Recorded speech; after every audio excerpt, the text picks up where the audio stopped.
Shalom Bapak Ibu Saudara yang dikasih Tuhan, jumpa lagi dalam Mesbah Kehidupan. Mari kita akan berdoa.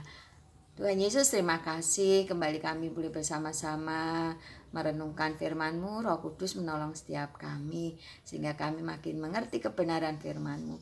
Dalam nama Yesus, amin. Shalom Bapak Ibu Saudara semua, semuanya tentu dalam keadaan baik dan sehat. Kita akan sama-sama merenungkan firman Tuhan yang saya beri judul Ratu. Kita akan baca di dalam Yesaya 47 ayat 6 sampai yang ke-9. Kita akan sama baca ya. Aku tadinya murka terhadap umatku, menajiskan milik pusakaku dan menyerahkannya ke dalam tanganmu. Dan engkau tidak menaruh belas kasihan kepada mereka, bahkan sangat memberatkan kukmu kepada orang yang tua. Ayat 7, katamu tadinya untuk selama-lamanya aku tetap menjadi ratu, sedang engkau tidak menyadari dan tidak memikirkan kesudahan semuanya itu. Ayat 8, oleh sebab itu dengarlah ini, hai orang yang hidup bermanja-manja, yang duduk-duduk dengan tenang, yang berkata dalam hatimu, tiada yang lain di sampingku, aku tidak akan jadi janda dan tidak akan menjadi punah. Ayat 9, kedua hal itu akan menimpa engkau dalam sekejap mata. Pada satu hari juga kepunahan dan kejandaan dengan sepenuhnya akan menimpa engkau, sekalipun banyak sihirmu dan sangat kuat mantaramu.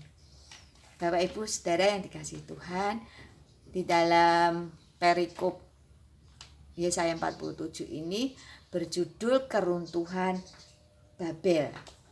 Ya, kenapa Babel bisa runtuh?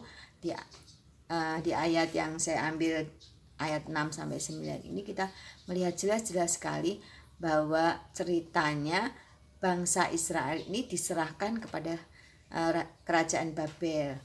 Tetapi kerajaan Babel itu menindas, memberatkan bangsa Israel sehingga Tuhan menjadi marah. Dan akhirnya Tuhan murka, maka runtuhlah Babel. Kita akan lihat bahwa kenapa Babel bisa runtuh. Sifat Babel yang kita harus lihat, jangan kita tiru. Jadi kita akan belajar dari kesalahan Babel ini. Babel di situ dikatakan di ayat yang ke-7, untuk selama-lamanya aku tetap menjadi ratu, sedang engkau tidak menyadari dan tidak memikirkan kesudahan semuanya itu. Jadi Babel itu sombong. Dia merasa dirinya menjadi ratu. Ratu adalah orang yang berkuasa, seorang pemimpin ya, yang dia bisa melakukan apa saja. Seorang pemimpin, dia bisa membuat negaranya itu menjadi baik, bertumbuh menjadi berkembang menjadi baik, dan juga bisa meruntuhkan kerajaannya. Nah itu kalau kita lihat di sini kenapa Babel runtuh, karena dia sombong, karena dia merasa menjadi ratu dan dia semena-mena dengan bangsa Israel. Dan bahkan dengan orang-orang yang tua, dia memberi pekerjaan yang sangat berat, membuat kuk yang memberatkan orang-orang tua. Ini membuat Tuhan marah. Dan yang kedua, tadi sombong ya, yang kedua, dalam hidupnya mereka itu bermanja-manja, memanjakan diri karena merasa aku memerintah orang ini, memerintah bangsa Israel. Akhirnya hidup manja, duduk santai-santai, dia nggak melakukan apa-apa. Itu yang membuat dia runtuh. Dan yang ketiga, Tuhan menjadi marah. Di ayat yang ke-9 kita lihat Babel runtuh dan menjadi Tuhan marah, Babel menjadi runtuh, akhirnya punah ya. Di situ dikatakan, kalau kita baca di perikop 47 ini serem sekali. Kalau kita dikasih kesempatan, janganlah kita seperti kerajaan Babel. Kita harus benar-benar melakukannya dengan sungguh-sungguh. Ketika kita menjadi seorang istri, menjadi seorang suami, menjadi seorang anak, kita jangan terus merasa sombong. Dia orang tuaku, udah aku semena-mena aja. mau ngapain dia semena-menaku. Terus yang kedua, dia hidupnya manja-manja. Jadi anak memerintah orang tua sepenak-penaknya sendiri gitu ya. Dia merasa lebih pintar, dia pakai pengetahuannya. Dan sebagai seorang istri kadang juga sombong seperti Babel. Dia memerintah suaminya dengan enak-enaknya sendiri.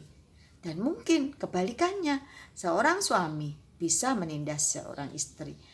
Karena itu kita harus tahu, jangan sampai Tuhan marah dan meruntuhkan kita, membuat kita menjadi janda, membuat kita punah dalam sekejap. Nah itu Bapak Ibu saudara yang dikasih Tuhan, ini cerita yang sangat menarik. Jangan kita seperti Babel, ya, hidup enak-enakan, manja-manjaan, orang tua dijadiin pembantu, dibalik-balik otoritas itu, suami dijadiin pegawainya gitu ya, istri dijadiin seperti pembantu, orang tua menindas anaknya, anak juga menindas orang tua. Itu tidak boleh, nanti kita akan seperti Babel. Karena itu Bapak Ibu saudara yang dikasih Tuhan, tetaplah taat dengan firman Tuhan. Hormati orang tuamu, kasihlah istrimu seperti dirimu sendiri, dan kasihlah suami, tunduklah kepada suamimu seperti engkau mengasihi Tuhanmu. Karena itu Bapak Ibu saudara yang dikasihi Tuhan, tetap melakukan firman Tuhan.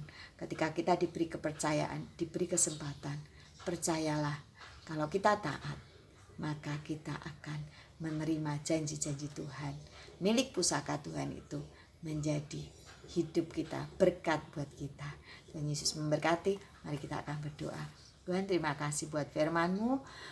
Beri kami hikmat agar kami menjadi anak-anak-Mu yang taat, menjadi ahli waris-Mu Tuhan. Terima kasih ya Bapa, dalam nama Yesus, amin.